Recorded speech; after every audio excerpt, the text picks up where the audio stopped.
એક મિનિટ હા વાંધો ચાલ ચશ્મા બદલું કે આજ પહેરું. નમસ્કાર, જીવન ભારતી મંડળ સુરત. સમગ્ર સુરત જ નહીં પરંતુ સમગ્ર દક્ષિણ ગુજરાતમાં સર્વાંગી કેળવણીની સંસ્થા તરીકે લબ્ધ પ્રતિષ્ઠિત થયેલી જીવન ભારતી સંસ્થા આજે સંસ્થા જયારે 75મા વર્ષમાં છે ત્યારે જેમ કોઈ પણ વ્યક્તિના જીવનમાં 75મું વર્ષ એ બહુ જ મહત્વનો એક વળાંક હોય છે, એક ખૂબસૂરત વળાંક હોય છે. 75 વર્ષ એ સહેલા નથી હોતા જ્યારે એના તમામ લેખાજોખા એની સાથે આવતા હોય અને ખાસ કરીને શિક્ષણ સંસ્થા જયારે 75 વર્ષ ઉજવતી હોય અને એમાં એ જીવન ભારતી જેવી કે જે સ્કૂલ કરતા વધારે કેળવણીની સંસ્થા તરીકે જાણીતી હોય, કારણ કે એના કામના લીધે જાણીતી હોય. કેળવણી એ ક્યારે જડ ના હોઈ શકે. એ જરૂરિયાતો પ્રમાણે એના સ્વરૂપો બદલીને આવતી હોય એમાં સતત પરિમાર્જન થતું હોય અને જીવન ભારતી આ પરિમાર્જનની પ્રક્રિયાને સતત અનુસરતી રહી છે. અમારો એટલે કે સંસ્થાનો એક સિદ્ધાંત રહ્યો છે કે અમારા નિયમો મુજબ સમાજે હંમેશા બાંધછોડ કરવી પોતાની જરૂરિયાતો સાથે એવું ક્યારેય નહીં, પરંતુ સમાજની જરૂરિયાતો પ્રમાણે સંસ્થા પોતાનામાં નવા પીછાઓનું ઉમેરણ કરતી જાય અને પોતાના સ્વરૂપમાં પરિવર્તન કરે એ અપેક્ષિત છે. અને આ નિયમને અમે હંમેશા વળગી રહ્યા છીએ. પછી એ સ્પેશિયલ એજ્યુકેશનની હોય, અટલ ટિંકર લેબની હોય કે પછી ફૂલ ટાઈમ કાઉન્સેલિંગ. ગવર્મેન્ટ એ ફરમાન બહાર પાડે એના પહેલાથી ફૂલ ટાઈમ કાઉન્સેલરના નિમણૂક એ સ્ટુડન્ટ્સની પર્સનાલિટી ડેવલપમેન્ટની હોય, એ એમના અલગ અલગ વ્યક્તિત્વ વિકાસની હોય કે પછી આવી કોઈ પણ બાબત રહી હોય એ અલગ તાલીમની હોય કે પછી ગુજરાતી ભાષા ઓલિમ્પિયાડની હોય, જ્યારે તમામ શાળાઓ કે તમામ સાહિત્ય જગતથી જોડાયેલી વ્યક્તિ ગુજરાતી ભાષા મૃતપ્રાય બની રહે છે એ વાતો પર વાતો કરતી હોય કે એની ચિંતા વ્યક્ત કરતી હોય ત્યારે એના સોલ્યુશન માટેનું ઝુંબેશ પાડીને અને ગુજરાતી ભાષા ઓલિમ્પિયાડ એવું નામ આપીને સાહિત્ય અને ભાષાનું સંવર્ધન કરતી હોય. જ્યારે લોકડાઉન એટલે કે આ જે અત્યારે પરિસ્થિતિ આપણે બધા સહન કરી રહ્યા છીએ એ વૈશ્વિક મહામારીને કારણે પ્રત્યક્ષ મળવું એ દુર્લભ બન્યું. તો 75મા વર્ષની ઉજવણીના તમામ આયોજનોને નવા સ્વરૂપે લઈ આવે એ એક જરૂરિયાત બની ગઈ અને એવા સમયે અમૃત વર્ષમાં કંઈક એવું કર્યું કે જે અમૃત બની જાય. દરેક કમજોરીની એક બહુ મજબૂત બાજુ હોય છે અને આ સમયમાં જ્યારે આપણે ઓનલાઈન જ મળી શકીએ એવું હોય ત્યારે એની પણ એક સ્ટ્રેન્થ છે અને એ છે કે કદાચ પ્રત્યક્ષ પ્રોગ્રામને એક જ વાર જોઈ શકીએ, પરંતુ આ પ્રોગ્રામને ગમે ત્યારે રિવાઇન્ડ કરીને જોઈ શકાય છે, પોતાની અનુકૂળતા એ જોઈ શકાય છે અને પૂરેપૂરું એ સાચવી શકે છે. તો એ જ ધ્યાનમાં રાખીને કશું એવું કરવાના માધ્યમથી કે જે 50 વર્ષ પછી પણ કામનું હોય, 10 વર્ષ પછી પણ કામનું હોય અને જે જીવન ભારતી સંસ્થાના મૂળ અર્કને બહાર પ્રગટ કરતી હોય. સંસ્થાએ ઉત્તમ સાહિત્યકારો આપ્યા છે, સર્જકો આપ્યા છે અને એથી ઉત્તમ ભાવકો આપ્યા છે. તો આવી સ્થિતિમાં જે વિચાર આવ્યો એ આવ્યો કે કેમ 75 પ્રશિષ્ટ સાહિત્ય કૃતિના રસાસ્વાદથી આ કાર્ય ના કરીએ અને પછી તમારી સામે આવ્યું છે ઓનલાઈન પ્રશિષ્ટ સાહિત્ય કૃતિ રસાસ્વાદની શ્રેણી. આજે મણકો શું, આજે 15મા મણકામાં આપણે છીએ અને 14 મણકાઓ જયારે પૂરા થયા છે, ખૂબ જ અદ્ભુત પ્રતિભાવો સાંપડી રહ્યા છે. બહુ જ પ્રેમથી લોકો આને લઈ રહ્યા છે. ઘણા મિત્રો કે જે લાઈવમાં નથી જોડાઈ શકતા કોઈ પણ કારણસર, એ લોકો યુટ્યુબ પર પછીથી ખૂબ બધા લોકો જુએ છે અને ખૂબ સારી કોમેન્ટ્સ મળે છે, કોમ્પ્લિમેન્ટ્સ મળે છે. તો એના માટે એટલા સજગ વક્તાઓ પણ મળે છે. તો આજે 15મા મણકામાં જે વાત આપણી સાથે આવવાની છે, જે કૃતિ આપણા સુધી આવવાની છે અને જે વક્તા આપણા સુધી આવવાના છે, આજના વક્તા છે પ્રજ્ઞાવશી અને કૃતિ છે ક્યાં ભૂલું ક્યાં યાદ કરું અને સર્જક છે હરિવંશરાય બચ્ચન. પ્રજ્ઞાવશી આ નામ સાહિત્ય સાથે જોડાયેલા કે પછી છાપાઓ વાંચતા ને એમાં પણ કશું કોઈ યોગ્ય વ્યક્તિ વિશે વાંચવાનો રસ ધરાવતી વ્યક્તિઓ માટે જરાય નવું નામ નથી. પ્રજ્ઞાવશી એ શિક્ષણ ક્ષેત્ર માટે પણ અજાણ્યું નામ નથી કે લેખન ક્ષેત્ર માટે પણ અજાણ્યું નથી. એ ગીત કવિતાઓ માટે પણ જાણીતું છે અને વાર્તાઓ માટે પણ જાણીતું છે. એ નાટકના ક્ષેત્રમાં પણ જાણીતું છે, તો વિવેચનમાં પણ જાણીતું છે અને સૌથી વિશેષ તો એ કે શિક્ષણ જગતમાં શિક્ષકથી લઈને આચાર્ય સુધીની ભૂમિકા માટે જાણીતા છે.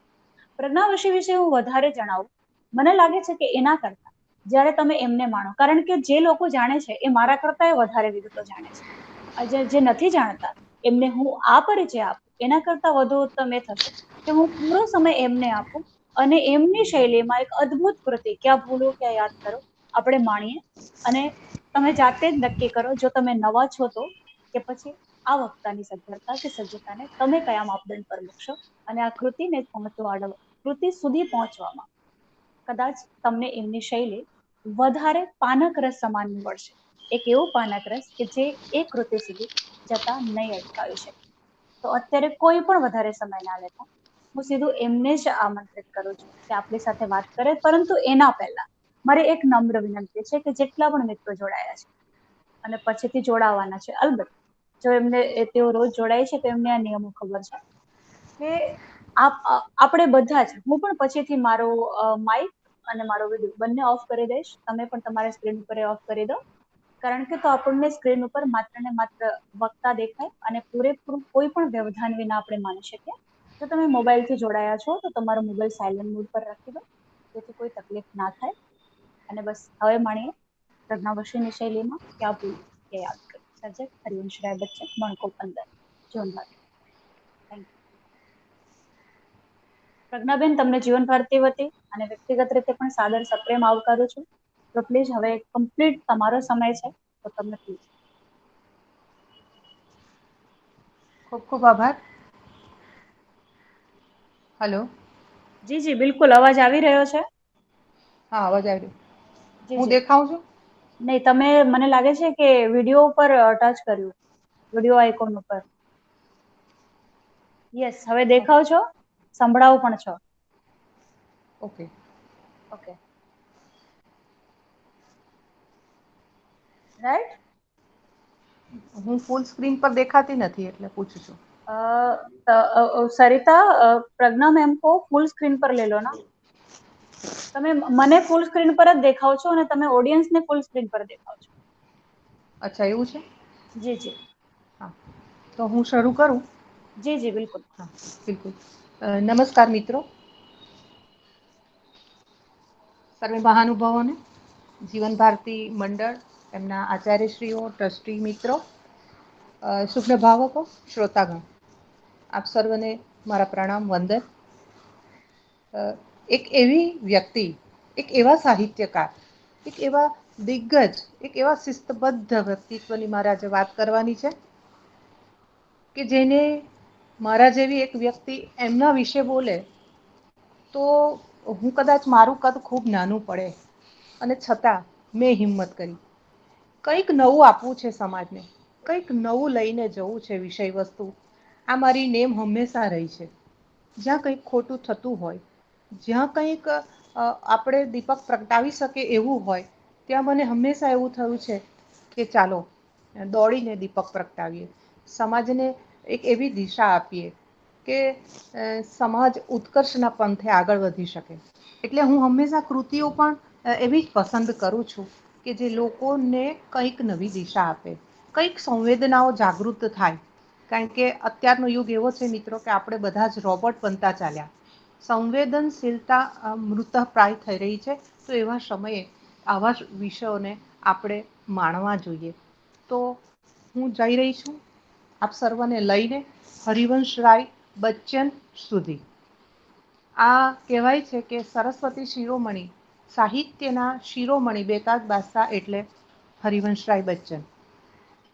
અને એમના દીકરા અમિતાભ બચ્ચનને યાદ કરીએ ત્યારે એમ લાગે કે અભિનયના બેતાજ બાદશાહ, અભિનયના શિરોમણી એટલે અમિતાભ બચ્ચન. તો અમિતાભ બચ્ચનના પિતાશ્રી હરિવંશરાય બચ્ચનની હું વાત કરી રહી છું. એમની આત્મકથા લઈને આવી છું. ક્યાં ભૂલું, ક્યાં યાદ કરું. આ એમની પ્રથમ આત્મકથા છે. આ પ્રથમ આત્મકથા કેમ છે કે આ એક ખંડ પહેલો છે એમનો. ક્યાં ભૂલું, ક્યાં યાદ કરું. આ જ્યારે લખતા હતા ત્યારે એમણે એમની પ્રસ્તાવનામાં એવું લખ્યું છે કે મારી અંદરની સ્મૃતિઓ એટલા બધા ટકોરા મારતી હતી, એટલી ઓવરફ્લો થતી હતી કે મને એવું થયું કે આ સ્મૃતિઓનું જ્યાં સુધી હું શાબ્દિક અંકન નહીં કરું ત્યાં સુધી મારાથી નહીં રહેવાશે. અને તે ઘડીએ મેં આત્મકથા લખવાનું શરૂ કર્યું. ક્યાં ભૂલું, ક્યાં યાદ કરું લખાઈ રહી ત્યારે એમને થયું કે હજી ખૂટે છે કંઈક. હજુ મારે ઘણું કહેવાનું છે મારી જિંદગી વિશે લોકોને. તો એમણે લખ્યું હતું કે જો મારી તબિયત સારી રહેશે તો હું એકાદ ખંડ બીજો લખીશ. પણ થયું એવું કે લખતા લખતા બીજો, ત્રીજો અને ચોથો એમ 4 ખંડ એમની આત્મકથાના લખાયા. તો આ 4 ખંડ સુધીમાં આપણે પહેલો જ ખંડ લેવાના છે, ક્યાં ભૂલું ક્યાં યાદ કરું. થોડોક એનો હું ચિતાર આપીશ પાછલા ખંડોનો, પણ મુખ્ય ખંડ આપણો આ છે, ક્યાં ભૂલું ક્યાં યાદ કરું. હરિવંશરાય બચ્ચન જ્યારે કવિ તરીકે બહાર આવ્યા, જ્યારે એમની મધુશાલાની ચતુષ્પદી બહાર આવી, એની રૂબાઈઓ જ્યારે બહાર આવી, અને જ્યારે મોટા મોટા કવિઓ સાથે એમને પહેલો મંચ મળ્યો અને પત્રકારોએ એમને ઘેરી લીધા ને કહ્યું કે તમારો એક નાનકડો પરિચય આપો ને, અમારે પરિચય જોઈએ છે, કાલના છાપામાં અમારે લખવું હોય તો શું લખીએ, પરિચય આપો. એટલે એમણે જે પરિચય આપ્યો, એમણે કહ્યું કે મિટ્ટી કા તન, મિટ્ટી કા તન, મસ્તી કા મન. मिट्टी का तन, मस्ती का मन, क्षण भर जीवन मेरा परिचय. એટલે પોતાનો નાનકડા પરિચય સાથે એમણે જીવનની ક્ષણભંગુરતાની વાત પણ 2 નાનકડી પંક્તિઓમાં આપણને આપી દીધી. એના પરથી જ આપણને ખ્યાલ આવે છે કે એમણે જે કંઈક 72 જેટલા પુસ્તકો, 72 થી વધુ પુસ્તકો એમણે લખ્યા, ઉત્તમ લખ્યા, વિપુલ પ્રમાણમાં લખ્યા અને આજ સુધી જીવંત રહ્યા. એમની આ આત્મકથા જ્યારે બહાર પડી, ક્યાં ભૂલું ક્યાં યાદ કરું, ફટાફટ એની અને મધુશાલાનું એમનું જે ચતુષ્પદીનું જે પુસ્તક બહાર પડ્યું, તો એ રૂબાઈઓનું પુસ્તક, આ બંનેની 14-15 આવૃત્તિઓ તો ધડાધડ થઈ ગઈ. સમગ્ર ભારતની અંદર હરિવંશરાય નામનો એક યુવાન આવું લખી રહ્યો છે મધુશાલામાં, તો પડાપડી થઈ, એક સાથે ધડાધડ એની આવૃત્તિઓ થઈ. એવા આ શિરોમણીને પાસે આપણે આજે જવાનું છે. તો શરૂઆતમાં હું થોડીક વાત એમના જન્મની કરું છું. આ તારીખ આપણે પહેલા જોઈ લેવી જોઈએ. હરિવંશરાય બચ્ચન શ્રીવાસ્તવ, જન્મ 27 નવેમ્બર 1907. હરિવંશરાયનો જન્મ 27 નવેમ્બર 1907. 96 વર્ષ જીવેલા. એમનું મૃત્યુ 18 જાન્યુઆરી 2003. 72 થી વધુ પુસ્તકો એમણે લખ્યા. 1932 માં તેરા હાર કાવ્ય સંગ્રહ પ્રગટ થયો. 1935 માં મધુશાલા જેવી ચતુષ્પદી રૂબાઈઓનું એક પુસ્તક બહાર આવ્યું.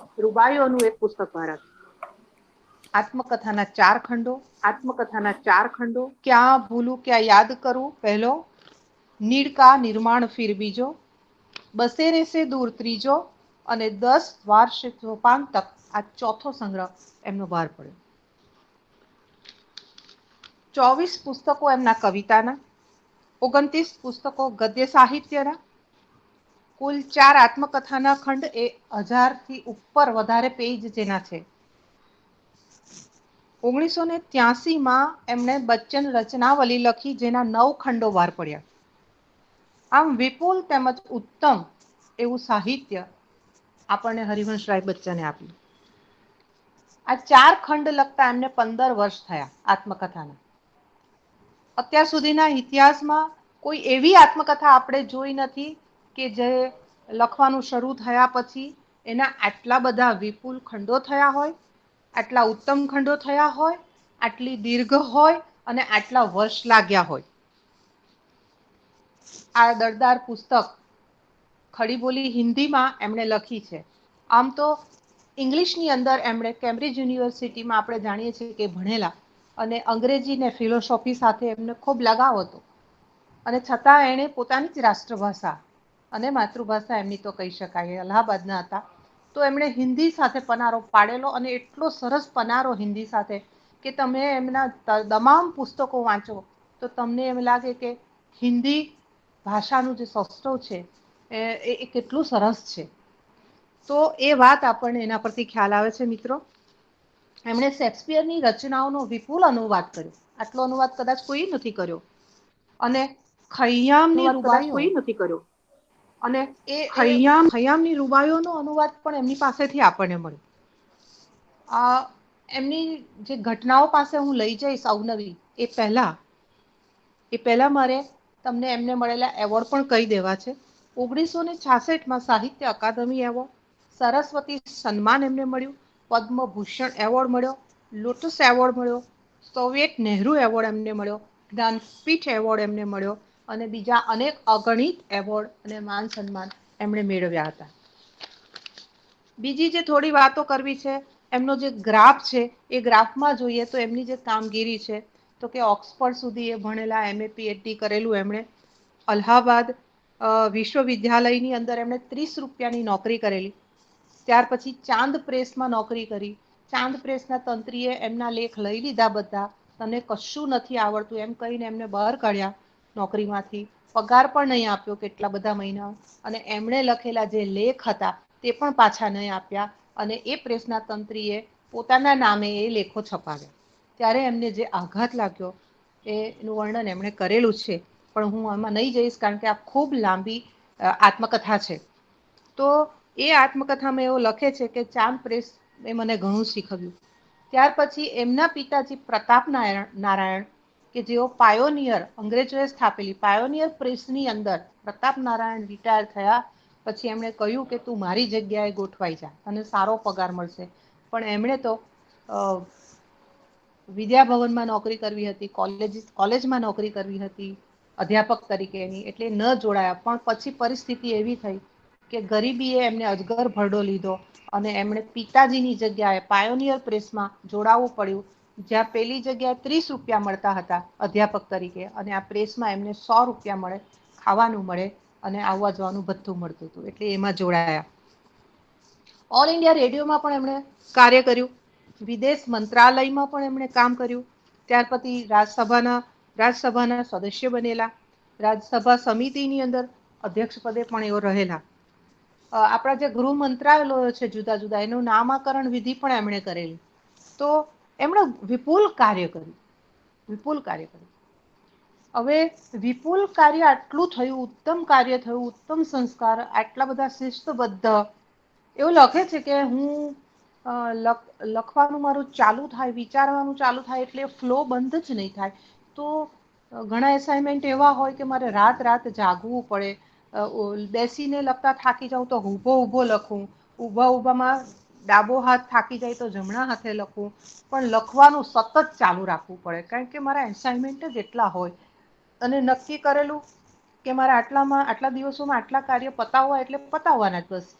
તો કહે છે કે મેં વિપુલ આટલું ઉત્તમ કાર્ય હું એટલે કરી રહ્યો કે મેં મારી જિંદગીને ચોક્કસ માળખામાં શિસ્તબદ્ધ રીતે ચલાવી આજીવન.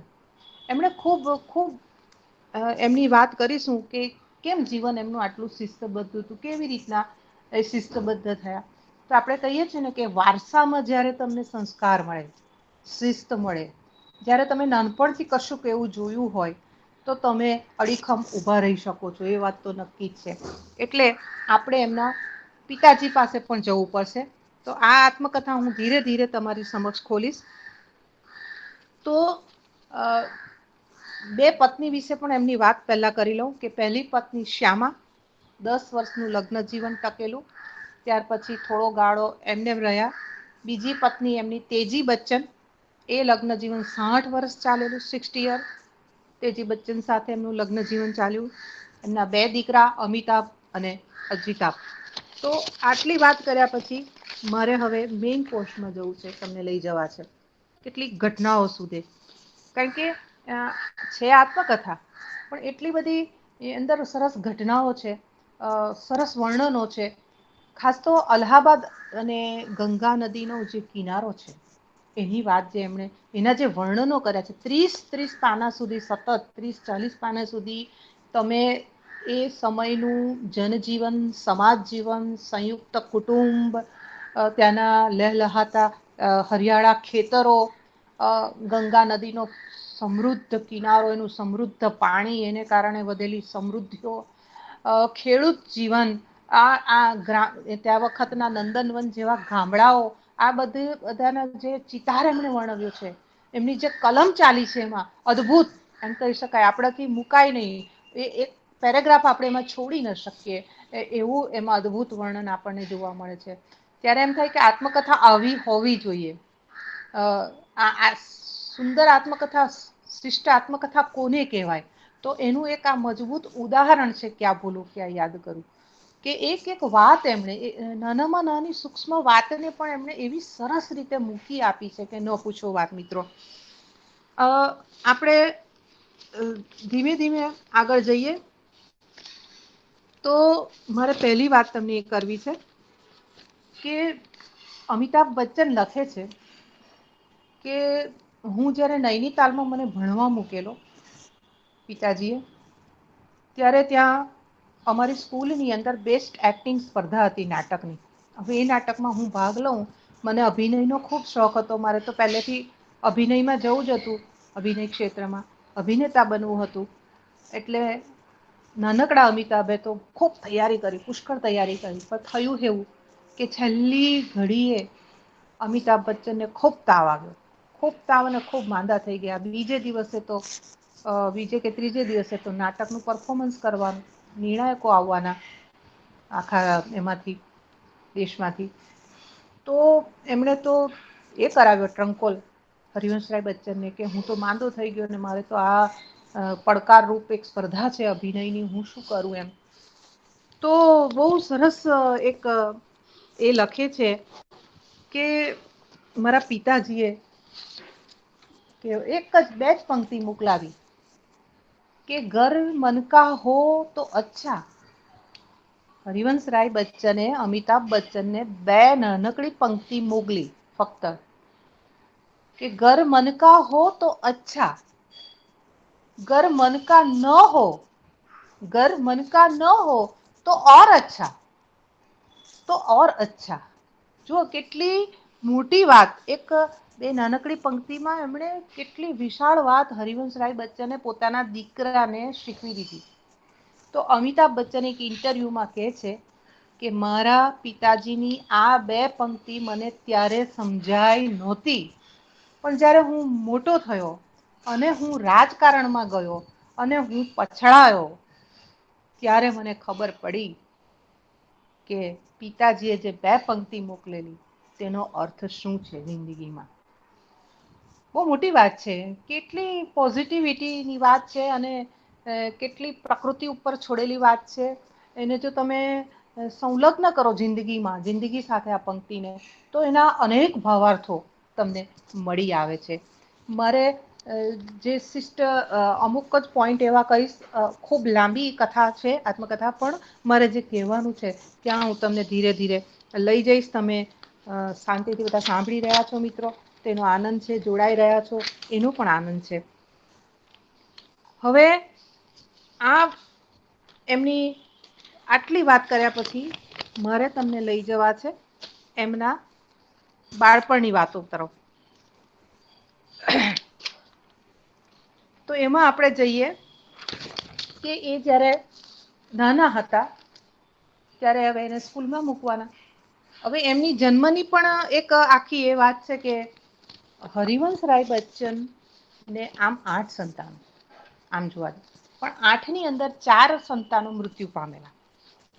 4 સંતાનો મૃત્યુ પામેલા, એમાં પહેલા 2 મૃત્યુ પામ્યા. ત્રીજી દીકરી જન્મી, એનું નામ ભગવાન દેઈ, ભગવાન દેઈ. પણ એ આજે જાઉં કાલે જાઉં ભગવાનના ઘરે, એવી એ છોકરી હતી નિર્બળ. અને એટલે એના ઉપર કોઈ ભરોસો નહોતો ફેમિલીને, કુટુંબને. એટલે ચોથું સંતાન મૃત્યુ પામ્યું, પાંચમું સંતાન મૃત્યુ પામ્યું અને છઠ્ઠું સંતાન જ્યારે જન્મવાનું હતું, હરિવંશરાય બચ્ચન કહે છે, હરિવંશરાય બચ્ચનના પિતાજીનું નામ પ્રતાપ નારાયણ. હરિવંશરાય બચ્ચનના પિતાજીનું નામ પ્રતાપ નારાયણ અને માતાનું નામ સરસ્વતી દેવી. આ સરસ્વતી દેવીના આગલા 5 સંતાનોમાં 4 મૃત્યુ પામ્યા. ખાલી એક ભગવાન દેવી જીવતી હતી, એ પણ આજે જાઉં કાલે જાઉં. હવે આ છઠ્ઠું સંતાન તે હરિવંશરાય બચ્ચન.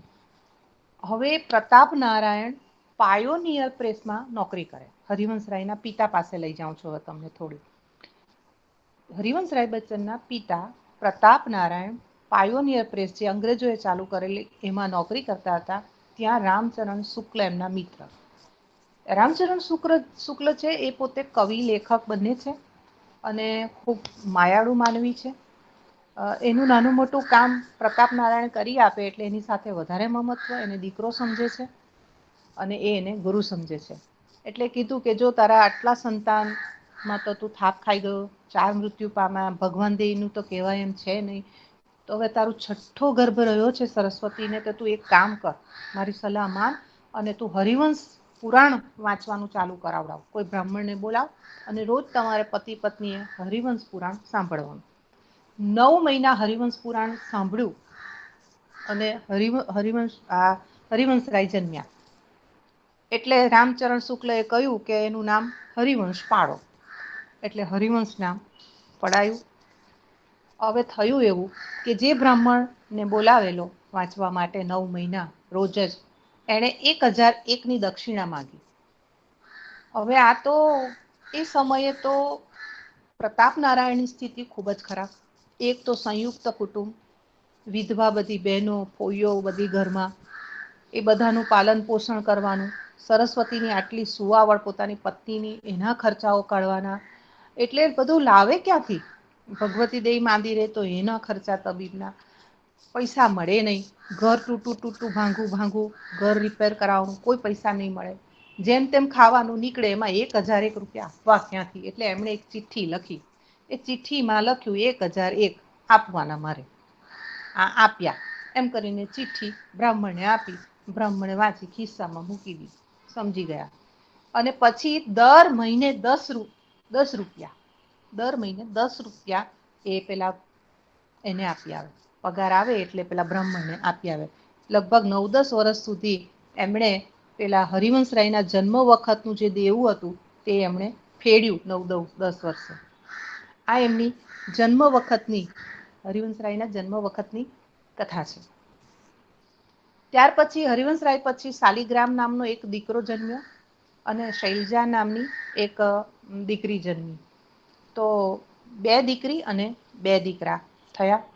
હરિવંશરાય, શાલિગ્રામ, પેલી ભગવાન દેઈ જે આજ જાઉં કાલ જાઉં વાળી અને આ શૈલજા, સૌથી નાની શૈલજા. એમ 2 બહેનો અને 2 ભાઈઓ હરિવંશરાયના. પિતા પ્રતાપ નારાયણ, માતા સરસ્વતી.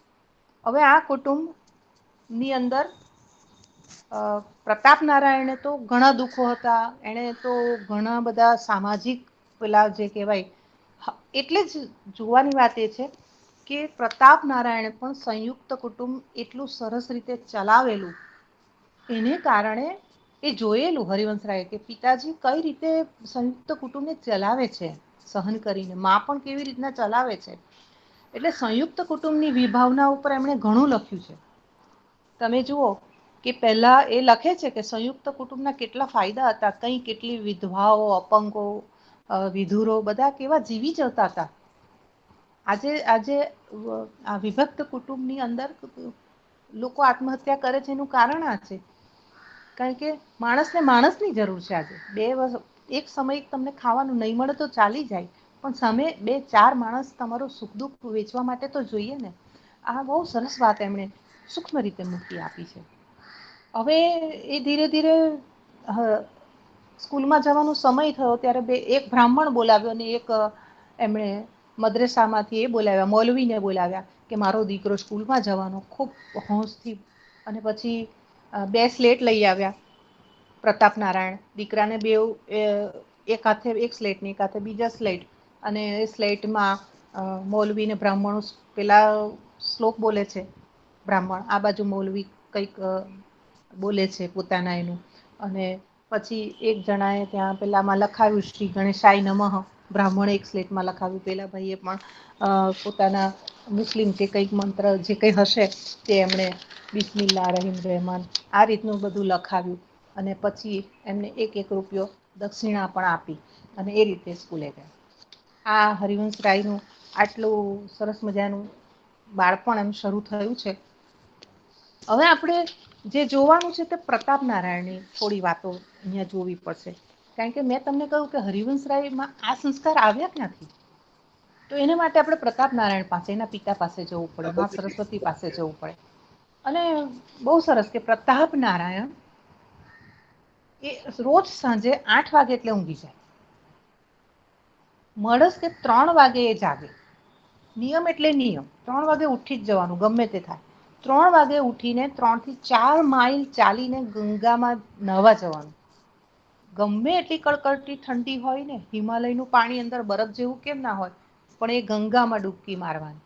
ગંગાજળનો ઘડો ભરવાનો, 3-4 માઇલ ચાલીને આવવાનું અને ઘરની અંદર પાછી પૂજા શરૂ કરવાની. આ પ્રતાપ નારાયણનો નિયમ.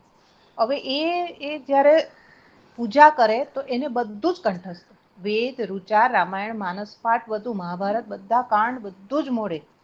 મોટેથી ઋચાઓ બોલે. તો હરિવંશરાય લખે છે કે હું રડતો પણ હોઉં ને તો મારી માં જો મારા પિતાજી જે ઓરડીમાં બોલતા હતા શ્લોક ને બધું, ત્યાં જો મને સુવડાવી દે તો મારું રડવાનું બંધ થઈ જાય. હું એ ઋચાઓ સાંભળીને મોટો થયો. હું એ માનસ પાઠ સાંભળીને મોટો થયો. એટલે આજે પણ મને કોઈ બી ક્યાંયથી કશું પણ પૂછે પુરાણો ધર્મનું, તો મને બધું જ આવડે. અને આ ધાર્મિકતા, આ ધર્મ જ્ઞાન, આ વેદ ઋચાઓનું જ્ઞાન મને જ્યારે મેં લખવાનું શરૂ કર્યું ત્યારે મને ખૂબ જ કામ આવ્યું. તો જે કાને પડેલું છે, જે આંખે જોયેલું છે, એ કશે જતું નથી. જિંદગીના કોઈ પણ સોપાન પર એ તમને કામ આવી શકે. બહુ મોટી વાત છે આ. તો એ રીતે એનું બાળપણ પસાર થયેલું. પ્રતાપ નારાયણને કુસ્તી દાવ આવડે, લાઠી દાવ આવડે, તલવાર દાવ પણ આવડે, અખાડે પણ જાય, તરણ સ્પર્ધા એટલે તરતા પણ એમને આવડે, કસરત દાવ તો એક આવડે.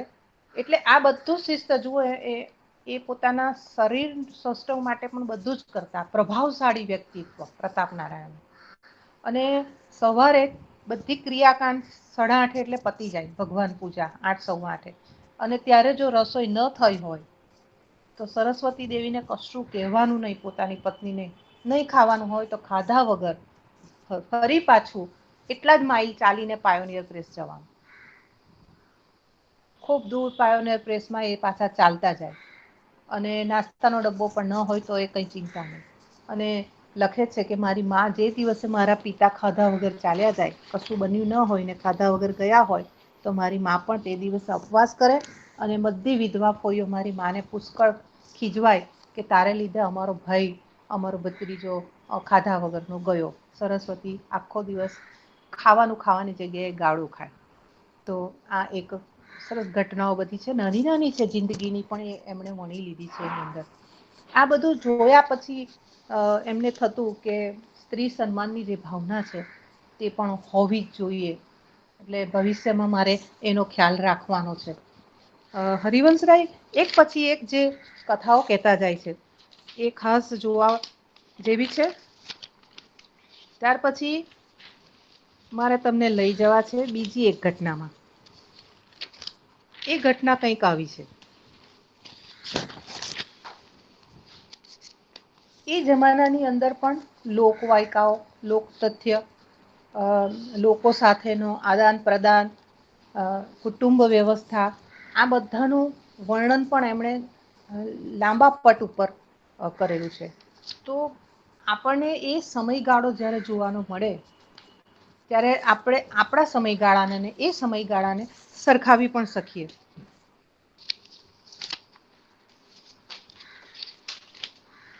હવે એમના વંશજોની જ્યારે શરૂઆત કરે છે આત્મકથામાં, તો એમનું એ લખે છે કે મનસા નામનો અને ઘનશ્રી ચાચા નામના મારા 6ઠ્ઠી 7મી પેઢીના આ મારા કાકાઓ, બાપ દાદાઓ.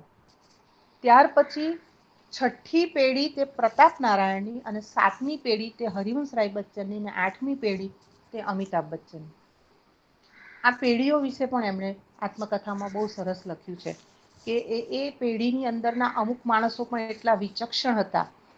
એક કાકા તો ગણિતની અંદર એટલા પવધરા હતા કે એક ઘટના બહુ સરસ કે છે કે એને બહુ મોટો ફોલ્લો થયો અને ડૉક્ટરે કીધું કે આમાં તો એને ક્લોરોફોર્મ સૂંઘાડીને એને ઓપરેશન કરવું પડશે. અને એમના કાકા કહે છે કે નહીં, મને કોઈ અઘરામાં અઘરો ગણિતનો કોયડો આપી દો, હું એને ઉકેલતો જઈશ ને તમે ઓપરેશન કરતા જજો. અને ખરેખર ક્લોરોફોર્મ સૂંઘ્યા વગર 1-2 કલાકનું ઓપરેશન પેલા ભાઈએ કોયડો ઉકેલી નાખ્યો અને આ બાજુ એનું ઓપરેશન થઈ જાય છે.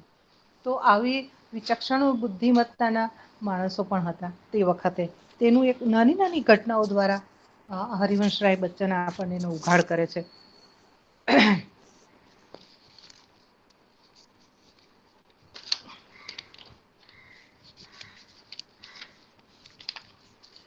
ત્યાર પછી મારે તમને લઈ જવા છે બીજી એક ઘટનામાં, કે નાના હતા હરિવંશરાય બચ્ચન, તો તે વખતનું જે એક કલંક છે એ કલંક પાસે તમને લઈ જવા છે.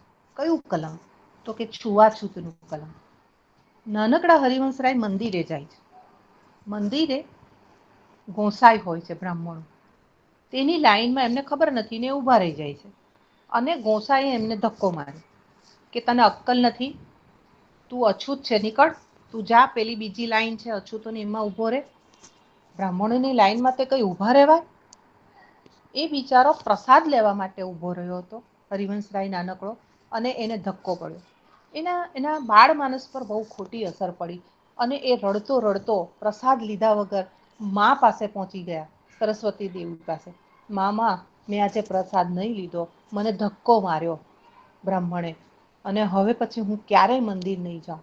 ત્યારે માએ કહ્યું કે નહીં, આમાં તો ભગવાન કોપાયમાન થઈ જશે, તું જલ્દી જા ને પ્રસાદ લઈ આવ, જા. એ પાછા મંદિરે દોડતા ગયા અને બહાર પતરાળીઓ પડેલી હતી, એમાંથી 2 દાણા લીધા, પતરાળીમાંથી ફેંકાયેલી ઉકરડામાંથી, એ લઈને માથા પર પ્રસાદ મૂક્યો અને ભગવાનને પગે લાગ્યા અને કહ્યું કે હવે પછી હું ભારત માતાના મંદિરે જઈશ. હવે પછી હું ભારત માતાના મંદિરે જઈશ, પણ આવા મંદિરોમાં હું નહીં જઈશ.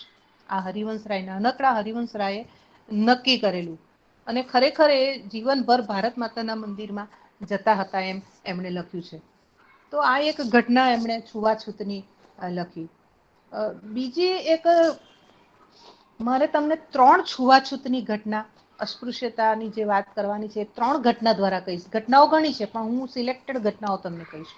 બીજી એક ઘટના એવી છે કે આગલા સંતાનો 4 મૃત્યુ પામેલા, એટલે સરસ્વતી દેવી ખૂબ ગભરાયેલી હતી. દોરા ધાગા, દરગાહ, મંદિર, મસ્જિદ, ઝાડ ઝાપટ, ફૂક મારવી, ઢીકણું ફલાણું બધું કરી ચૂકી હતી બિચારી સરસ્વતી, તો કે હવે મારું છોકરું જીવશે કે નહીં. તો હરિવંશરાય બચ્ચન ના વખતે એમણે કોઈ જગ્યાએ માથું ન ટેક્યું એવું નહીં. આખરે હરિવંશરાયના જન્મ પછી ઘણાએ કીધું કે જો આ છોકરાને તું વેચી દેજે, તારી પાસે નહીં રાખતી, તારું દૂધ નહીં પીવડાવતી, તું વેચી દે. તે બી કોઈ ચમારણને, કોઈ કહાર ચમારણ એવીની છૂવાછૂત વાળા પેલું અસ્પૃશ્ય જે છે એવા કોઈ જાતિમાં તું વેચી દે. એટલે જન્મ પછી તરત જ ગભરાયેલી સરસ્વતીએ એક ચમારણને, વિધવા ચમારણને વેચી દીધો. બાળ હરિવંશને વેચી દીધો. કેટલા રૂપિયામાં? 5 રૂપિયામાં. 5 રૂપિયામાં વેચી દીધો. હવે પેલી જે વિધવા છે ચમારણ, એનો છોકરો મૃત્યુ પામ્યો હતો એકાદ વર્ષ પહેલા. પણ જેવું બાળ હરિવંશ એના ખોળામાં આવ્યો એટલે એનું સુકાયેલું દૂધ ફરી ઉત્પન્ન થયું અને એણે 12 દિવસ હરિવંશરાયને પોતાનું દૂધ પાયું. જે ચમારણને કોઈ અળગતું નહીં, અસ્પૃશ્યને જાતિમાં એ તો આવે ચમાર, તો એને તો કોઈ અડકે પણ નહીં, ને છતાં પણ એનું 12 દિવસ દૂધ પીધું. ત્યાર પછી બધી વિધિઓ કરી, એની પાસે એને પાછો લીધો, એને ઘરમાં લાવ્યા. જ્યારે એ 1 વર્ષનો થયો હરિવંશરાય બચ્ચન 1 વર્ષના થયા, ત્યારે એની પહેલી વર્ષગાંઠ ધૂમધામથી ઉજવવા માટે એને બરાબર તૈયાર કર્યો. અને એને ઘરમાંથી આમ બહાર, આખી વિધિ છે લોકોની તે સમયની, અને બહાર ઉંબરની બહાર બધી ટોકરીઓ મૂકવામાં આવી, ફ્રૂટ્સ, પછી બધી મીઠાઈઓ, અનાજ પાણીની ટોકરીઓ મૂકવામાં આવે અને બધા ઊભા રહે બહાર આંગણામાં. તો એ દૂર એક પેલી ચમારણ, જેણે એને 12 દિવસ દૂધ પાયેલું, જેને એ ચમ્મા કહેતો હતો, હરિવંશરાય એને ચમ્મા કહેતા હતા, તો એ ચમારણ અમ્મા, એ અમ્મા પણ ત્યાં આવીને ઊભી રહેલી. એક બાજુ નોકર ચાકર, એક બાજુ બ્રાહ્મણો, એક બાજુ પેલી ચમ્મા આવીને ઊભી રહેલી. હવે ચમ્મા દૂરથી બૂમ પાડે, જેવો એ ઉંબર પાસે આવે છે, હરિવંશરાય ઉંબર પાસે આવ્યા નાનકડા 1 વર્ષના, એટલે એને કીધું, ઓ બેટા જરા જોર સે લાત મારના, જરા જોર સે લાત મારના. હવે એને ત્યારે ખબર નહીં પડે, નાનકડો છોકરો, કે કેમ લાત જોરથી મારવાની કે છે ચમારણમાં. પણ એણે તો બધી ટોકરીઓને લાત મારી. હવે એ વખતે એવું હતું કે ટોકરીઓમાંથી જે વેરાય અનાજ, તો જે ધૂળમાં પડે અનાજ, તે પેલી ચમારણનું થાય. જે ધૂળમાં પડી જાય તે બધું પેલી ચમારણને આપવાનું. ટોકરીમાં જે બચી જાય તે ઘરના નોકર ચાકર કે બીજા હોય તેને આજુબાજુ વાળાને આપી શકાય. પણ બ્રાહ્મણોને તો થાળીમાં મૂકીને જે ચોખ્ખું હોય તે બ્રાહ્મણોને આપવાનું. એમ 3 પ્રકારનું એમાંથી વિભાજન થાય. તો હરિવંશરાય લખે છે કે મેં જેનું દૂધ પીધું, એને તમે અસ્પૃશ્ય કહો છો, ને છતાં મેં તો એનું દૂધ પીધેલું, એના ખોળો ખૂંદેલો, તો એનું એ કેવી રીતના કરું હું પ્રાયશ્ચિત? આ પ્રાયશ્ચિત તો મારે કરવું, મને હું મોટો થતો ગયો તેમ મને ખબર પડતી ગઈ કે આ ખોટું છે, આ બધું આ નહીં ચાલે. પછી મેં બંધ કરાવ્યું એ લાત મારવાનું ટોકરીનું, ને પછી મારી તુલા થવા માંડી. તો મેં તુલા પણ બંધ કરાવી કે નહીં આમ નહીં જોઈએ, મને આવું નહીં કરવું. આપવું હોય તો કોઈને સરસ આપો, એમ આવું ધૂળમાં પડેલું એવું નહીં. બહિષ્કાર એને ચાલુ કર્યો. એને પ્રશ્નો કર્યા ઘરમાં પણ, કે આવું શું? આ છૂત ને આ અછૂત ને અસ્પૃશ્ય ને સ્પૃશ્ય, આ શું ચાલી રહ્યું છે આ બધે? આ છોકરો નાનપણથી આટલું બધું પૂછતો સવાલો, અને એ કહે છે કે જ્યારે હું મોટો થયો, કંઈક બની ગયો, લેખક બન્યો, મને નોકરી મળી, 2 પાંદડે થયો, ત્યારે મેં પહેલું મારા પૂર્વજોના પાપોનું પ્રાયશ્ચિત કરવાનું કામ કર્યું. અને મેં મારા ઘરમાં કહાર, ચમાર, હરિજન અને નિમ્ન વર્ગના જે કોઈ માણસો હતા એ બધાને કામે રાખ્યા. મારા રસોઈયા પણ હરિજન, ચમાર, કહાર, અને મારા ઘરના નોકરો પણ મેં એ લોકોને રાખ્યા, અને મારા ઘરના માણસોની જેમ જ રાખ્યા. હરિવંશરાય, મેં થોડુંક પ્રાયશ્ચિત કર્યું. મારા પૂર્વજોએ જે આ છૂઆછૂતનું જે ધારાધોરણ કર્યા હશે, જે કંઈ, તો એમાં મેં થોડુંક પ્રાયશ્ચિત કર્યું મોટા થઈને. પછી આગળ જતા તો ઘણું છે કે એમણે પછી એના ઉપર ગાંધીજી, લોકમાન્ય ટિળક, આ બધા નેતાઓ સાથે મળીને છૂઆછૂત માટેની લડતો આપી, રેલીઓ કાઢી, ખાદી પ્રચાર પ્રસાર કર્યો. ઘણું કામ છે, એ બધું પાછળ આખું આવે છે. પણ આ એક ઘટના દ્વારા એને કેટલા બધા એના પ્રશ્નો ઉપસ્થિત થાય છે. એઓ 4 ભાષા જાણતા હતા. પ્રતાપનારાયણ પણ ઘણી ભાષાઓ જાણતા, અને હરિવંશરાય પણ 4 ભાષા જાણે. એ ઇંગ્લિશ, હિન્દી, ઉર્દુ જાણતા હતા, નહીં ફારસી જાણતા હતા, આ બધી ભાષાઓ, સંસ્કૃત જાણે, ઉર્દુ જાણે, આ બધી ભાષાઓ એ જાણતા હતા. એટલે એમને કામ કરવાનું, ભાષાકીય કામ કરવાના બહુ સરળ થઈ જતા હતા. કંઈ પણ કામ તો એ કરી શકતા હતા. આ જે કહેવાય છે કે કૂવામાં હોય તો હવાડામાં આવે, તો આ વારસાગત સંસ્કારો, કારણ કે એવું કહેવાય છે કે એમના પૂર્વજો પણ એટલા જ્ઞાની હતા, અને એમની વિચારસરણી તંદુરસ્ત હતી. એને કારણે આ વિચારસરણી આવી, ભાષાકીય જ્ઞાન આવ્યા, ચોક્કસ શિસ્ત આવ્યું જીવનમાં, અને કોઈ પણ ઘટના બને તો એના ઉપર ચિંતન કરવું, મનન કરવું, એ પણ એમનામાં ઉતરી આવ્યું ઉપરથી. હવે એ સમયે બીજી એક ઘટના લખે છે કે કાયસ્થ જાતિ. તો કાયસ્થ જાતિ, એ લોકોની કાયસ્થ જાતિ, બધા અમારે ત્યાં કાયસ્થ જાતિમાં બધાને એમ થવા માંડ્યું કે આ શું, અમે કાયસ્થ આ નથી બરાબર. એટલે એ લોકો જે થોડા ઘણા જે ભણેલા ઘરો હતા, એ ભણેલા ઘરોમાં થોડા લેખક કવિઓ પાક્યા. એ લોકો વિચારશીલ હતા. એમણે કાયસ્થનો ઇતિહાસ કાઢ્યો, એ ઇતિહાસમાં ફેરબદલ કર્યો, ચોપડાઓ લખ્યા, અને પોતાની અટક બદલી કાઢી. કોઈએ વર્મા લખ્યું, કોઈએ સિંહ કરી દીધું, એમ પોતાના મન ફાવે તેમ કોઈ શ્રીવાસ્તવ કરી દીધું, એમ પોતાની અટક બદલવા માંડે. પણ કાયસ્થ શબ્દ કાઢવા માંડ્યા એ લોકો ધીરે ધીરે. એ કહે છે કે મેં પણ વર્મા કરી દીધેલું. હરિવંશરાય કહે છે, થોડો વખત મેં પણ મારી કાયસ્થ શ્રીવાસ્તવ કાઢીને વર્મા એવું લખવા માંડેલો. પછી મને થયું, મેં ચિંતન કર્યું, ત્યારે મને થયું કે નામથી શું છે, જાતિ વળી શું છે, નામ વળી શું છે. મેં તો મોટા થયા ત્યારે મેં લેખો લખ્યા, એટલે કે હરિવંશ રાય કે છે કે મેં લેખ લખ્યા કે કાગળ ઉપરથી નાત જાત એ બધું કાઢી નાખો, કાગળ ઉપર એ જોઈએ જ નહીં. માણસ માત્ર કર્મથી જ ઓળખાવવો જોઈએ. નાત જાત વળી શું છે. તો એના ઉપર એમણે પછી ઘણું લખ્યું છે હરિવંશરાય બચ્ચને. ને મેં એમ કે મેં જે ભૂલ કરેલી વરમાં લખવાની કાઢી નાખ્યું, અને મેં શ્રીવાસ્તવ બચ્ચન જે ચાલુ હતું એ ચાલુ રાખ્યું. તો આ એમના નામ અને એમની જ્ઞાતિ વિશે, અને પછી કાયસ્થ જાતિ ઉપર પણ એમણે લખ્યું. અને એ સમયે મહાદેવી વર્મા, આ બધા જે પ્રકાંડ, એ વર્મા બંધુઓ બધા કેટલા છે તમે જોજો. લેખકો, હિન્દી લેખકો જયારે યાદ કરીએ ત્યારે આપણને ખ્યાલ આવે છે. ધીરેન્દ્ર વર્મા, રામકુમાર વર્મા, વૃંદાવનલાલ વર્મા, ભગવતી ચરણ વર્મા, રામકુમાર વર્મા, આ બધા વર્મા નામના લેખકો કવિઓ તે વખતે બહુ હતા. એ બધા કાયસ્થ જાતિના કહેવાતા હતા. ઇવન લાલ બહાદુર શાસ્ત્રી પણ કાયસ્થ જાતિના હતા. તો ટાઈમ્સની અંદર એક એ આવેલી, તેમાં લખેલું જ્યારે એ વડાપ્રધાન બનેલા ત્યારે, કે લાલ બહાદુર શાસ્ત્રી જો સામે આવતા હોય, એટલે કાયસ્થ જો સામે આવે એમ કે તો બીજા કોઈથી નહી ડરવાનું, પણ કાયસ્થથી તો ચોક્કસ જ ડરવાનું. એમ એક હાસ્ય નિવેદન બહાર પડેલું. ત્યારે એમણે કે મેં વિચાર કર્યો કે કાયસ્થથી શું ડરવાનું, કાયસ્થ જાતિથી. એ એક બહુ અને પછી એમણે કાયસ્થ જાતિ ઉપર પુસ્તક લખેલું. હવે શરૂઆત થાય છે એમની જે ભણવાની, તો શરૂઆતમાં હિન્દી એવો ફારસી ભાષાના ક્લાસમાં જતા હતા. 2 વર્ષ ફારસી ભણ્યા. પછી એમને હિન્દીના શિક્ષક મળ્યા હતા કે અલા તું તારે તો હિન્દી ભણવું જોઈએ, આ ફારસીમાં તું ક્યાં ચાલ્યો ગયો.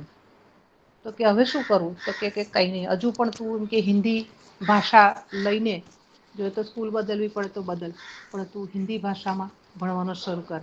અને પછી જ્યાં હિન્દી મુખ્ય વિષય હતો એવી શાળામાં એ દાખલ થયા, અને હિન્દી સાથે એમણે ભણવાનું શરૂ કર્યું. જ્યાં નાનકડી પણ ભૂલ થતી ત્યાં તરત જ સુધારી દેવી, એવું વલણ એમનું પહેલેથી રહ્યું. હવે એમના પિતાજી આટલું બધું જાણે, કુસ્તી જાણે, આ જાણે, તે જાણે, તો એ જયારે સ્કૂલમાં જતા હતા તો જોયું કે બધા છોકરાઓ કુસ્તી કરે, કોઈ તરવા જાય, કોઈ કસરતો કરે, વગેરે વગેરે. તો એમણે એમના પ્રિન્સિપાલને કીધું મને પણ આ બધામાં રહેવું છે, રમત ગમતમાં. ત્યારે એમના પ્રિન્સિપલ મિસ્ટર તિવારી એ કહ્યું કે તું આના માટે બન્યો નથી. ભારતીય વિદ્યાભવનની લાઈબ્રેરીના એક પુસ્તક તારે વાંચવાના છે. પુસ્તક તારી રાહ જોઈ છે, જા લાઈબ્રેરીમાં જા. તારે રમતના મેદાનમાં ઉતરવાનું નથી. અને પછી એમને સાહિત્ય સાથે એટલો બધો નાતો થઈ ગયો કે એમણે ભારતીય વિદ્યાભવનના લાઈબ્રેરીના એક પુસ્તકો વાંચી નાખ્યા. કોઈ પુસ્તક બાકી રાખ્યું નહીં. એટલે તમે જુઓ નાનપણમાં કેટલું બધું એમણે વાંચ્યું કે ન પૂછવાની વાત. આ એમની નાનપણની જે વાતો છે તે ઘણી બધી છે, પણ આપણે એમાંથી એ કહે છે કે મને મારી જાતિ, કાયસ્થ જાતિ માટે ક્યારેય નાનમ લાગતું નથી. કે હું કઈ શરમાતો નહોતો કે મારી કાયસ્થ જાતિ છે એમ. તો એ પણ એક બહુ મોટી વાત છે મિત્રો.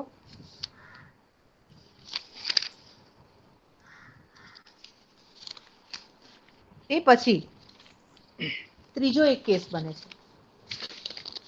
એવો એક અછૂત પરિવારને મદદ કરે છે હરિવંશરાય બચ્ચન. અછૂત પરિવારને મદદ કરે છે એટલે એ લોકોને જ્ઞાતિ બહાર મૂકવામાં આવે. જ્ઞાતે કહ્યું કે તમે કેમ એ લોકો સાથે હળ્યા મળ્યા, હવે તમે જ્ઞાતની બહાર. એક વાર હરિવંશરાય બચ્ચનના ઘરે જમણવાર હતો. જ્ઞાતને તેડેલી, પણ આખી જ્ઞાત જમવા આવી નહીં. અને બધું જ વધ્યું, બધું ફેંકી દેવું પડ્યું, એવી પરિસ્થિતિ આવી. પણ છતાં એ હિંમત નહીં હાર્યા. એમણે નક્કી કર્યું કે હું આને માટે લડત આપીશ. અને ગાંધીજી સાથે અને બીજા નેતાઓ સાથે મારે ભલે કામ કરવું પડે, પણ હું એ કામ કરીશ. હવે એની જે જિંદગીનો એક વળાંક આવે છે, એ વળાંક કંઈક આવો છે. એ 9મા ધોરણમાં હોય છે હરિવંશરાય બચ્ચન. અને ત્યારે એક એનો રાધા ફોઈનો એક છોકરો છે, કરકલ એનું નામ. એ રહેવા આવે છે બાજુમાં, રાધા ફોઈ બી રહેવા આવે છે ને કરકલ. આ કરકલ સાથે કરકલ છોકરો તે સમયે તો નાની ઉંમરમાં વિવાહ થઈ જતા. તો કરકલના વિવાહ કરવાના હતા. તો માળિયા પર ચડીને કરકલે કોકશાસ્ત્ર નામનું પુસ્તક લઈ આવે છે. હવે આની દોસ્તી થઈ ગઈ બંનેની, હરિવંશરાય અને કરકલની. અને એ લોકો આખો દિવસ મોડી રાત સુધી એ પુસ્તક જ વાંચ્યા કરે. અને આવા બીજા ફાલતુ પુસ્તકો વાંચવાના રવાડે ચડી ગયા. અને બંનેને એવું લાગ્યું કે બંને એટલી મૈત્રી થઈ ગઈ બંને વચ્ચે કે આપણે બે જ હવે આપણા ત્રીજું આપણા પરિમાં આવવું નહીં જોઈએ કોઈ વર્તુળમાં. આપણે બે એટલે આપણે બે સાચા દોસ્ત જે ગણું તે આપણે બે. ભણવા વાંચવાનું બધામાંથી મન ઉઠી ગયું. 9મા ધોરણમાં એણે વાંચવાનું બંધ કરી દીધું. હવે અચાનક જે કરકલ સાથે એને પ્રેમ હતો, ગાઢ મૈત્રી હતી, તેના વિવાહ થઈ ગયા. ચંપા નામની એક છોકરી સાથે. ચંપા સાથે વિવાહ થઈ ગયા. એટલે બધા એમ કીધું હવે તમે છૂટા પડો એમ કે હવે ચંપા સાથે એના વિવાહ થઈ ગયા વગેરે વગેરે. તું ભણવા જા, તું વાંચ. પણ નહીં. એણે કીધું કે જો તારા ભલે વિવાહ થઈ જાય, પણ તું તારી પત્નીને કહી દેજે કે આપણે બે ખાસ મિત્ર છે. તો કરકલે કીધું કે હા હું છે ને પહેલી રાતે 2 હાર લઈને જઈશ. એક તારા તરફથી હાર પહેરાવીશ ને એક મારા તરફથી હાર પહેરાવીશ ને કહી દઈશ કે હવે આપણે બે નહીં પણ આપણે હવે 3. આમ 3 જણની મૈત્રી શરૂ થઈ. પેલી લગ્ન કરીને આવી તો સૌથી વધુ વાતો મેળી પર જઈને હરિવંશરાય કર્યા કરે. પેલો બહાર ગયો હોય ને એકલો ભરાઈને વાત કરે. હરિવંશરાય ખૂબ વાતો કરે એવું ચાલ્યું. અને થયું એવું કે બધાને લાગ્યું કે આ છોકરો હરિવંશરાય પણ હાથમાંથી ગયો હવે પાસ નહીં થાય, 10મા ધોરણમાં નહીં પાસ થાય. એવામાં અચાનક કરકલને ખૂબ પલળીને વરસાદમાં આવે છે અને એને ન્યુમોનિયા જેવું કંઈક થઈ ગયું. શરદી, તાવ, ઉધરસ મટ્યો નહીં. અને એક 4-5 દિવસની અંદર જ એ છેલ્લા શ્વાસ એના ચાલ્યા. અને એણે છેલ્લે હાથમાં હાથ લઈને કીધું કે મારી ચંપાને તું સાચવજે હરિવંશ. અને એ મૃત્યુ પામે છે. ફોઈનો છોકરો પેલો કરકલ મૃત્યુ પામે છે. અને હવે એના ગયા પછી વિધવા ચંપા. તો ચંપા રડીને એમ કે છે કે હું ગર્ભવતી છું. હું કરકલના દીકરાની બનવાની છું. હું ગર્ભવતી છું. એમ કરીને રડવા માંડી માથું અફાડીને. તો એની સાસુ એટલે કે રાધા કે છે કે કાશ કે આની પાછળ તું પણ ગઈ હોત. એમ કે બીજા એટલે એ જમાનામાં જે મેન્ટાલિટી હતી કે પતિ મૃત્યુ પામે તો પત્નીએ પણ એની પાછળ માથું અફાડીને બી મૃત્યુ પામવું જોઈએ. કાશ તું પણ એ રસ્તે ગઈ હોત એમ. હવે પાછી ગર્ભવતી એટલે પાછો પ્રોબ્લેમ. તેમાં આ ભાઈ તો એની સાથેની દોસ્તી તોડવા પર નથી. ધીરે ધીરે રાધાએ યુક્તિ શોધી કાઢી. એણે પેલીને 4-5 મહિનાનો ગર્ભ રહ્યો એટલે હવે તો કંઈક કરવું જ જોઈએ. એટલે એણે ગામમાં કહી દીધું કે હું બદ્રીનારાયણની જાત્રાએ જાઉં છું. અને રાધાને બી સાથે લઈ જાઉં છું. કદાચ આવું પાછી કદાચ ન પણ આવું. હવે એ સમયમાં કેવો રિવાજ હતો કે લોકો જાય જાત્રાએ તો લોકોએ મદદ કરવાની. એટલે જોડી ફેલાવેલી હોય અને એના જોડીમાં તમારે ગુપ્ત દાન મૂકવાનું. તો ફળિયાના બધા ઊભા રહી ગયા એક પછી એક બધા પાસે રાધા ફોઈને ચંપા જઈ રહ્યા હતા. તો પેલા હરિવંશરાય બચ્ચન પાસે આવે છે ચંપા જોડી લઈને. તો પોતે તીક્ષ્ણ પેલી ધાર મારીને હાથમાંથી લોહી કાઢીને એના રૂમાલ ઉપર ચંપા એમ લખીને એની જોડીમાં નાખી દે છે. હવે એ જ્યારે પોતે ગઈ ને ત્યારે જ એટલી દુબળી થઈ ગયેલી હતી ચંપા એટલે લોકો એવું કહેતા હતા કે આ ડોસી પણ પાછી નથી આવવાની ના વહુ પણ બદ્રીનારાયણનો પહાડ ચડી પાછી નહીં આવે. પણ ઘણા મહિના પછી એ બંને ગામમાં પાછા આવતા દેખાયા. ગામમાં પાછા આવતા દેખાયા ત્યારે 10માનું રિઝલ્ટ આવી ગયેલું હતું. આ હરિવંશરાય બચ્ચન નાપાસ થયેલા હતા 10મા ધોરણમાં. અને ઘરમાં શોક ફેલાઈ ગયેલો હતો. જોકે પિતાજી તો કશું પ્રતાપ નારાયણ એક શબ્દ કોઈને કહેતા નહોતા. ઘર મન કા હો તો અચ્છા ઘર મન કા ન હો તો ઓર અચ્છા. તો હરિવંશરાય બચ્ચનને બધા પાછા ગામમાં વાત ફેલાઈ ગઈ કે આવી રહ્યા છે. તો બધા લાઈનમાં પાછા ઊભા રહી ગયા જોવા માટે. પેલી તો બિલકુલ હાડકાનું માળખું ચંપા અને ડોસી પણ. પેલી આવી અને એને મળે છે જ્યારે જોઈ છે કે ઓહ! પૂછે છે પહેલી કે ક્યાં આયા પરિણામ, ક્યાં આયા 10वीं का? પેલો કશું બોલતો નથી હરિવંશરાય બચ્ચન. એટલે પેલી કે છે કે ભૂલ મારી જ છે. એ જે પેરેગ્રાફ છે એ ખાસ બહુ સરસ છે. કે છે કે ભૂલ મેરી હૈ और मैं प्रायश्चित करके आई हूँ, मंदिरों में प्रायश्चित तेरे लिए करके आई हूँ. देख कल से तू स्कूल जाएगा, तू बड़ा बनेगा, तू खूब विकास करेगा. અને એવી રીતના બોલી.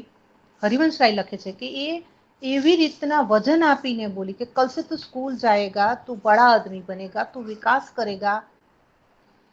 और मेरा क्या है, मैं तो हूँ नहीं हूँ, मैं तो मेरे पियर जाऊंगी. जिस भूमि में मैंने जन्म लिया है मैं वहाँ मृत्यु चाहती हूँ. मैं ज्यादा जीने वाली नहीं हूँ. એમ પેલીને આદેશ જેવો આપ્યો. તે કે છે હરિવંશરાય कि वो गई थी तो एक लड़की गई थी मेरे बद्रीनारायण, लेकिन जब आई तो मेरी माँ बन के आई, जैसे मेरी माँ बन गई. और मैंने उसके चरण छुए और मैं स्कूल चला गया. સાંજે જ્યારે સ્કૂલેથી આવે છે ત્યારે ફળિયામાં જોયું બધા સફેદ વસ્ત્રોમાં અને ચંપા મૃત્યુ પામી હતી. ત્યાર પછી એણે નક્કી કર્યું કે હું ભણીશ, હું મોટો માણસ બનીશ. આ એક એની જિંદગીનો વળાંક. એવા ઘણા વળાંકો એની જિંદગીના આવ્યા હરિવંશરાય બચ્ચનના. પિતાની નોકરી ચાલી જાય એટલે કે હવે રિટાયર થવાના હતા. શાલિગ્રામને ભણવાનું હતું, બેનને શૈલજાને પરણાવવાની હતી, ભગવાન દેયની દવાઓ ચાલે. હવે પિતાની નોકરી ચાલી ગઈ તો શું કરવાનું? આને નોકરીએ લાગવું જ પડે. એટલે એણે BA કરતા કરતા ટ્યુશન ચાલુ કર્યા. પ્રતાપ નારાયણે હરિવંશરાયના લગ્ન નક્કી કરી દીધા શ્યામા જોડે. શ્યામા 14 વર્ષની અને 19 વર્ષના હરિવંશરાય. એ લોકોના વિવાહ થઈ ગયા. શ્યામા આવી. શ્યામાને એણે પોતાની જિંદગીનું બધું જ ચંપાવાળી વાત કહી દીધી. પણ એ લખે છે કે આ તો એવી ઢીંગલી જેવી હતી શ્યામા કે મેં કીધું તો કઈ નહીં, એ તો રમતી હતી. એટલે મને એવું થયું કે મારે એની સહેલી જ બનવું પડશે, મારે એના મિત્ર બનીને એની સાથે ઘર જ રમવાનું છે. કશું સમજતી નથી. જ્યારે સમજશે ત્યારે હું ફરી કહીશ કે મેં આવી ભૂલ કરેલી જીવનમાં, આવી ઘટના બનેલી મારા જીવનમાં. શ્યામાને પાછી મોકલી આપી કારણ કે એની મા માંદી હતી. પાછી ચાલી ગઈ. હવે આ તરફ એટલા ખરાબ દિવસો આવ્યા હરિવંશરાયના કે ખાવાના ફાંફા. એક ટ્યુશન 2 માઇલ દૂર, બીજું 4 માઇલ દૂર. BA કોલેજ કરવા જવાનું એ પાછી એટલી જ દૂર. એ ચાલતા જઈને ચાલતા આવે ને રસ્તામાં ચોપડા ઉગાડીને વાંચતા પણ જાય. કારણ કે એક જગ્યાએ જુદું ભણાવવાનું હોય, બીજી જગ્યાએ 12માનું ભણાવવાનું હોય, ત્રીજી જગ્યાએ કોલેજનું ભણાવવાનું. તો એ પુસ્તકો વાંચતા જાય. અને સમય મળે તો કવિતાઓ પણ લખે. ધીરે એમણે દેશભક્તિની કવિતાઓ લખવા માંડી. અને એ સમયે એમને થયું કે નહીં, હવે નથી પહોંચી વળાતું. હવે શ્યામાને ત્યાં ખબર પડી કે હરિવંશ આટલું બધું ચાલે છે, એની પાસે એક સાયકલ સુદ્ધા નથી, ખાવાના ફાંફા પડે છે. તો એને કોઈની સાથે 100 રૂપિયા મોકલા પત્ર દ્વારા. અને એના સસરાએ એને માટે સાયકલ મોકલી. અને એ સાયકલ ઉપર કોલેજ ટ્યુશનના આટાફેરા ચાલુ થયા. કવિતાઓ લખવાની શરૂ થઈ. કવિતાઓ અને વાર્તાઓ શરૂ થઈ. પહેલો એમનો કાવ્ય સંગ્રહ 'તેરા હાર' પ્રગટ થઈ. એમણે ચાંદ એમાં પાછી નોકરી ચાલુ કરી પ્રેસમાં. તો ચાંદ પ્રેસ વાળા એ બધા એના લેખ લઈ લીધા અને કીધું કે તને તો કશું લખતા જ નથી આવતું, તું જા. 5-6 મહિનાનો પગાર પણ નહીં આપ્યો. ધક્કા ખાઈને મરી ગયા. અરે એણે મધુશાલાની રૂબાઈઓનો અનુવાદ કરી આપ્યો તો તે પણ ગયો બધો, તે પણ નહીં છાપ્યો એણે. આખરે વકીલ રોકવો પડ્યો. વકીલ રોકીને એની પાસેથી મધુશાલાની રૂબાઈઓ લઈ લીધી અને એમણે છપાવી. અને જેવી મધુશાલા બહાર પડી કે ન પૂછવાની વાત. સમાજમાં આ કોણ છે, આ કોણ યુવા છોકરો છે કે આટલી સરસ રૂબાઈઓ. અને પછી એમને કવિ સંમેલનોમાં સ્થાન મળવા માંડ્યું. દૂર પિયરમાં રહેતી શ્યામાને મળવા જાય, ત્યાં એની કવિતાઓ સંભળાવે. થયું એવું કે જ્યારે શ્યામાને લાવવાનો વખત થયો સાસરે, ત્યારે એની મા મૃત્યુ પામી. શ્યામાની મા મૃત્યુ પામે છે. એટલે ફરી એ વધારે રહી. ફરી પાછી તારીખ નક્કી થઈ કે શ્યામાને લઈ આવો સાસરે, તો ફરી પાછી શ્યામા જ પોતે બીમાર થઈ ગઈ. અને પછી શ્યામા બીમાર થઈ ગઈ છતાં પણ હરિવંશરાયના પિતા પ્રતાપ નારાયણે કહ્યું કે એ અમારી પણ દીકરી છે, અમે એની માંદગીની સારવાર કરીશું, પણ તમે શ્યામાને અમારે ત્યાં મોકલી આપો. તો શ્યામાને ફરી લાવવામાં આવી ઘરે પોતાના. શ્યામાએ પોતાની માંદગીમાં પણ હરિવંશરાય બચ્ચનને પુષ્કળ સાચવ્યા. એ લખે છે કે પોતાની માંદગી ક્યારેય એને જતાવી નહીં. અને અમારો પરિવાર એને બરાબર સાચવ્યો. પોતાના દાગીના વેચીને એણે શાલિગ્રામની વહુને ચડાવ્યા, એનું શાલિગ્રામનું લગ્ન પણ એણે કરાવડાવ્યું. પડેલું ઘર, આખું તૂટી પડેલું ઘર ને દેવું, એ દેવું પણ એણે બધું મેનેજ કર્યું. પોતાના દાગીના બધું વેચી સાટીને એણે ત્યાં એણે ઘર ચલાવ્યું. મને 10 વર્ષ ખબર નહીં પડી કે શ્યામાએ આટલો ભોગ આપ્યો. અને અંતે શ્યામાનું મૃત્યુ થાય છે. હવે શ્યામાએ કઈક મૃત્યુ વેળા કીધેલું કે ભાઈ, એટલે હાથમાં હાથ લઈને કે તમે મારા ગયા પછી બીજા લગ્ન અવશ્ય કરજો. તમારી બુદ્ધિ પ્રતિભા જેવી જ કોઈ સ્ત્રી શોધીની સાથે લગ્ન કરજો, અને બની શકે તો મારે માટે એક સુંદર કવિતા જરૂર લખજો. અને એ મૃત્યુ પછી એ કહે છે, હરિવંશરાય બચ્ચન લખે છે કે એ મને એટલી યાદ આવતી, એ મારી એટલી પ્રેરણા મૂર્તિ હતી, એ મારી એવી સખા હતી કે મેં એ આખો મધુ કલશ, મધુશાલા પછીનું બીજું આખું પુસ્તક એના મૃત્યુ પછીનું મધુ કલશ મેં એને માટે લખ્યું ને એને સમર્પિત કર્યું. તો મધુશાલાથી મધુ કલશથી લઈને જે રૂબાયો ફટાફટ પછી તો એટલી બધી આવૃત્તિ, 14 આવૃત્તિઓ ધડાધડ એની એ થઈ, અને એટલા બધા એમને કવિ સંમેલનો મળતા થયા કે ન પૂછો વાત. પ્રખ્યાત કવિ થઈ ગયા, પ્રખ્યાત લેખક થઈ ગયા, વાર્તાઓ એક એકથી સુંદરો લખવા માંડી, એના લેખો એટલા સરસ લખાતા થયા. અને એવું થયું કે બિહારના બેનીપુરી નામના એક કવિ દિલ્હી આવ્યા. આ બેનીપુરી ના મંચ ઉપર લોકોએ એટલી પ્રશંસા કરી એમની, હરિવંશરાયની. તો ત્યાંને ત્યાં એમને એમ કહ્યું કે હવે પાછું જ્યારે એમ કે અમારા ઉત્તર પ્રદેશમાં ઉત્તર પ્રદેશની અંદર જે કવિ સંમેલન થશે તેમાં તમને સ્થાન મળશે. હવે ત્યાં સ્થાન મળવાનું હતું, તો બેનીપુરી એ કહ્યું કે હું પણ તે તરફનો જ છું. તમે મારા પ્રદેશમાં આવતા જ નહીં, હું તમને ગોળી જ દઈશ. મને તમારી કવિતા બિલકુલ ગમતી નથી, કારણ કે તમે દારૂ ઉપર લખો છો, શરાબ વિશે કવિતાઓ લખો. આ કઈ કવિતા છે? આ કઈ સંસ્કાર છે? આ તો તમે સમાજને બગાડો છો. આવી કઈ કવિતાઓ લખવાની હોય. અને આ વાત ગાંધીજી પાસે પહોંચી. દિલ્હીના કવિ સંમેલન પછી વાત ગાંધીજી પાસે, ગાંધીજી એ બોલાવ્યા. ગાંધીજી એ કહ્યું કે હું એકલો સાંભળીશ એમની કવિતાઓ, પછી વાત. અને પછી ગાંધીજી એમને બોલાવ્યા, અને ગાંધીજીએ એમની કવિતા સાંભળી. ત્યાર પછી તેજી બચ્ચન સાથે લગ્ન થયેલા, આપણે જાણીએ છીએ. તેજી બચ્ચન સાથે લગ્ન થયા.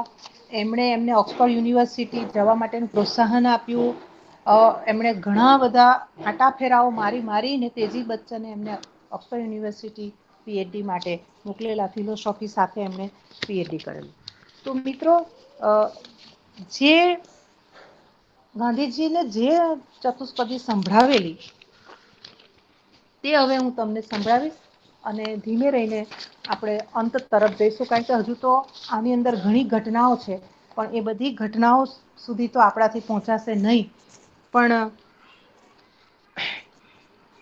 આમાં એ સમયમાં કેટલા લોકો ખાનદાન હતા તેની પણ વાત છે.